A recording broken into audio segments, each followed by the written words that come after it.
Salam sejahtera, saya Wanda Batrisha dari Haizi TV. Hari ini kami berada di Kompleks Go untuk mengadakan Hari Sukan Tara dan Kejohanan Olahraga. Jom kita tengok.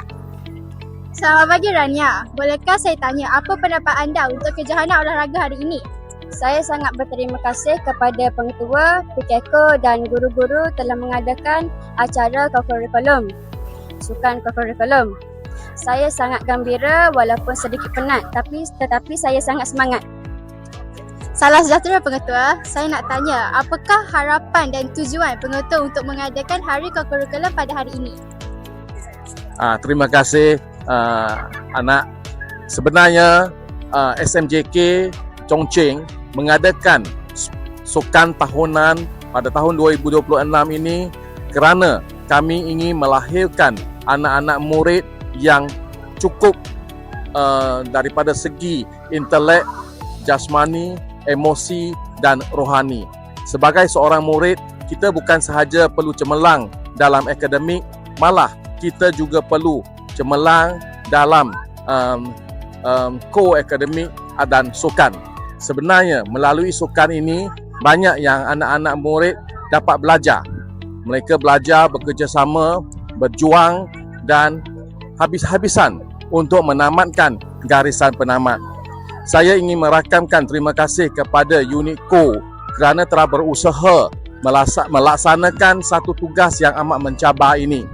Dan di sini harapan saya semoga sukan tahunan dan sukan tara yang dijalankan membawa impak yang tinggi kepada anak-anak SMJK Chongqing。我在这里非常感谢我们的课外活动小组能够成功的举办这2天的运动会。经过这2天的运动会，学生肯定学习良多，在以后的路途上，从运动上，他们除了有一个优秀的成绩，也必须有一个健壮的身体。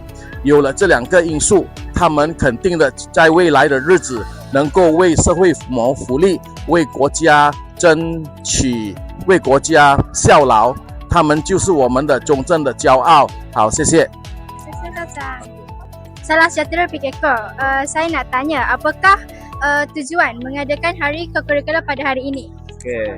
Tujuan kita lebih kepada untuk melahirkan bakat di kalangan pelajar Chongqing supaya lebih terselah dan juga untuk menarik minat pelajar-pelajar untuk terlibat dalam sukan sama ada secara rasmi ataupun sebagai olahraga sendirilah untuk kesihatan untuk kecergasan. Itu saja. Okey, itu saja. Itu saja laporan daripada saya kali ini. Sekian terima kasih. Bye bye.